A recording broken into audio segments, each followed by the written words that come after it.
السلام علیکم بینندگان گرامی. یک مسئله ای که از کتاب صنف 8 است و مسئله شوق‌آور همراه شما دیده می‌بریم.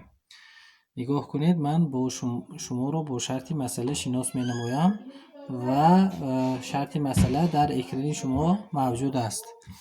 از مرکز ناحیه عینی به سوی شهر دوشنبه یک اتوبوس روان شد. به راه برآمد با سرعت 40 کیلومتر ساعت.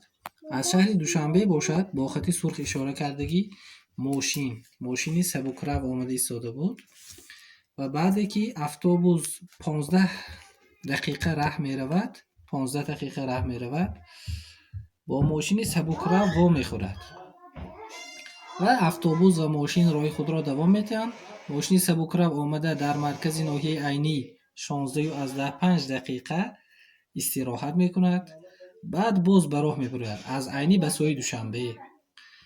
ماشین با سرعت 50 کیلومتر ساعت حرکت میکند و وقتی که تا شهر دوشنبه 20 کیلومتر از راه باقی مانده بود، ماشین سبکرو با اتوبوس با رنگی کبود اشاره کرده شدگی هم شفت شد، برابر شد.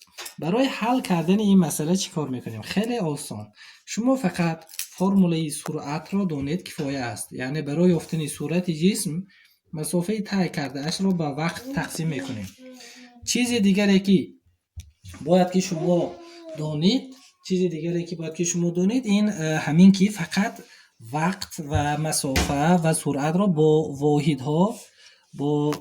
واحدهای یخیله گردانید، با چینک‌های یخیله چین نمایید. همه قدر کفایه است.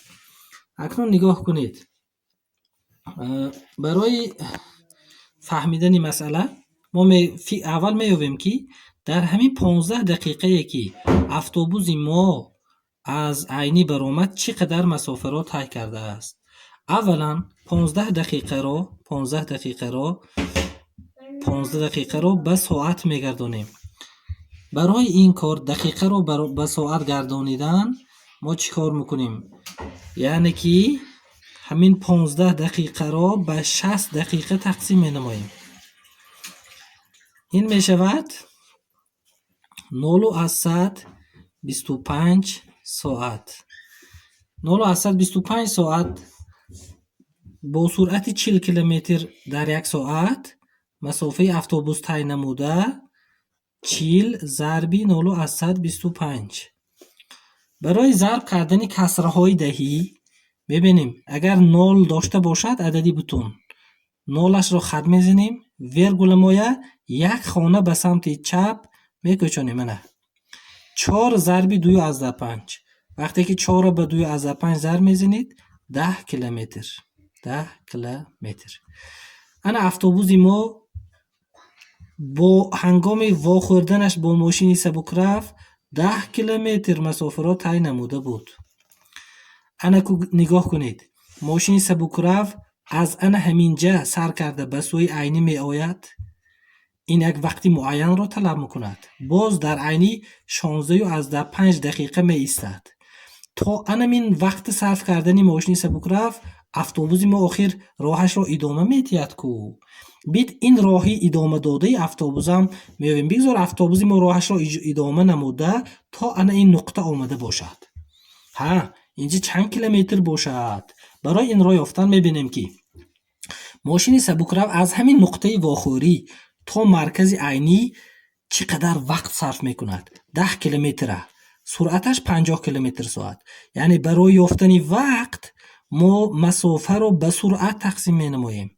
10 کیلومتر تقسیم 50 کیلومتر ساعت. این میشود، نگاه کنید، 0 و 0 اختصار میشود. کیلومتر و کیلومتر را خط میزنیم. 1 را به 5 تقسیم میکنیم. 0.2. من این ساعت به سرعت میبراید 0.2 ساعت. 0.2 ساعت تا رفتنش به مرکزی ناحیه عینی وقت صرف کرد. بعد این با 16:15 دقیقه دیگر در عینی تنفس نمود. 16:15 دقیقه دیگر تنفس نمود. عموما چقدر وقت صرف شد؟ 0.2 جمع 16:15. این می شود 16:15 دقیقه اول بیایید 16 دقیقه را نیز به ساعت گردانیم، چونکه ساعت به دقیقه جمع کرده نمی شود. یا که برعکس 0.2 ساعت را باید که شما به دقیقه گردانید، فرق ندارد. خیلی 16 برای اینکه 16 دقیقه را به ساعت گردانیم چیکار میکنیم؟ خیلی که من در انا اینجا یاد دادم 16 تقسیم 60 این برابر می شود 0.1275. اینک به جای 16 دقیقه قیمتش را با ساعت میگذاریم. 0.2 جمعی 0.1275 ساعت می شود. این عموما 0.475 ساعت وقت صرف نموده بوده است. انکو برادرها یعنی که از انا همین نقطه واخوری 0.1475 ساعت گذشت و در همین وقت اتوبوسی ما راهش را ادامه داده به انا این نقطه آمد. گفتیم میبینیم که از این نقطه تا این نقطه چی قدر مسافه بوده است، چند کیلومتر بوده است. یک بار دیگر برای یافتن مسافه سرعت را به وقت ضرب میزنیم. سرعت اتوبوس 40، وقتی ما 0.4705. کسری دهی را به کسری عددی بوتون یا کسری دهی را به کسری دهی گذاشتن را شما در صنف 6 گذشتگی خیلی عادی 0 را خط میزنیم، ویرگول را یک خانه میکوچونیم. اکنون 4 را به 5 ضرب میزنیم. 4 کره 5 چند؟ 20. 0 2 یاد به 4 کره 7 چند؟ 28. انا این 2 خاطر کتی 30 شد. 0 3 خاطر به 4 کره 4 چند؟ 16. 3 خاطر ما کنچی 19. نگاه کنید بعدی ویرگول چند تا خانه های؟ یک تا دو تا. یک تا دو تا میشماریم، ویرگول میمونیم. 19 از 10 0 گفتنی گپ، 19 بوتون گفتگی گپ. فهمیدیم می برادرها؟ پس انا این مسافه چند کیلومتر بوده است؟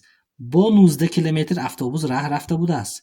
تا آن دمی که ماشین سبکرو به عینی آمده در عینی 16 دقیقه استراحت میکند، اتوبوس ما من اینجا با آمدگی. فهمامی؟ انکو تمام دوامش. وقتی که اتوبوس در اینجا بود، ماشین سبکرو باز به راه برآمد به سوی دوشنبه. آمد در مسافه 20 کیلومتر بود که به اتوبوس برابر شد، هم شفت شد. انکو این مسافه چقدر باشد؟ انا این چیز ما به نامعلوم، اینه با حرفی بگذار x اشارت کنیم. همین برای یافتن نامعلوم در مسئله شرط نقض خواندن در کار بچه‌ها. انکو نگاه کنید اتوبوس از این نقطه تا من این 20 کیلومتری دوشنبه x کیلومتر با سرعت 40 کیلومتر ساعت صرف میکند. این چقدر وقت میبرد؟ وقتی اتوبوس برابری x تقسیم 40. انکو وقتی ماشینی سبکرو چی؟ از انا اینجا میبرد، از همینجا برد تا 20 کیلومتر میبرد. اینو ببینید 10 کیلومتر جمعی 19 کیلومتر چند میشه؟ 29 کیلومتر. 29 کیلومتر با بالا 29 به x کیلومتر دیگر جمع میشه. جمع x تقسیم سرعت ماشین 50. اما همین وقتی صرف نموده اتوبوس با وقتی صرف نموده ماشین سبکرو برابر است برادرها. چون که وقتی که اتوبوس در اینجا بود ما سکونده میره ساعت را سر دادیم، برابر از اینجا اتوبوس از انا این نقطه ماشین به راه برآمدن. انا از بس که سرعت ماشین تیز بود، ماشین آمد در همین 20 کیلومتری شهر دوشنبه با اتوبوس چیکار کرد؟ برابر شد. انا این خط برابری. بنابر همین ما خلاصه منطقی برآوریم که وقتی اتوبوس صرف نموده برای مسافه x وقتی اتوبوس طی کرده اش به مسافه 29 جمع x طی کرده ای وقتی ماشین سبکرو به هم بطه برابر هستند. انا وقتی که این دوتا بزرگی را نشان دهنده رو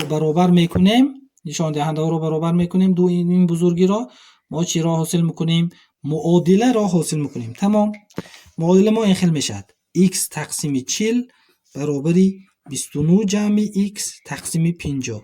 نترسید برای حل کردن معادله، خیلی آسان. نگاه کنید نول ها را هر دو طرف خط میزنیم.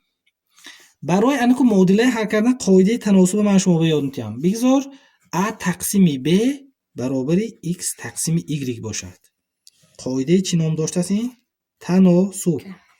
تناسب. فهمیدیم؟ این معنای آن را دارد که من این اعضاهای کناری به کناری به حاصل ضربشان به هم برابرند.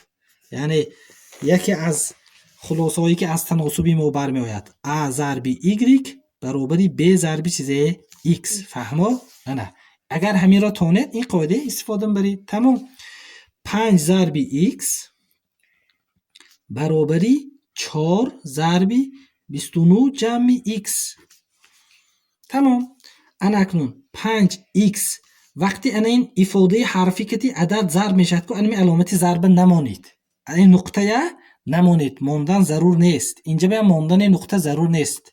من اینه برای فهمیش شما ماندم لیکن شما دیگر نمانید. مالش.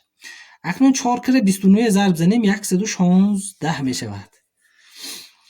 جمعی باز 4 که 29 ضرب میزنیم یک بار دیگر اعضای دیگری قوس به 4 ضرب میزنیم ده 4 کره x 4x. تمام.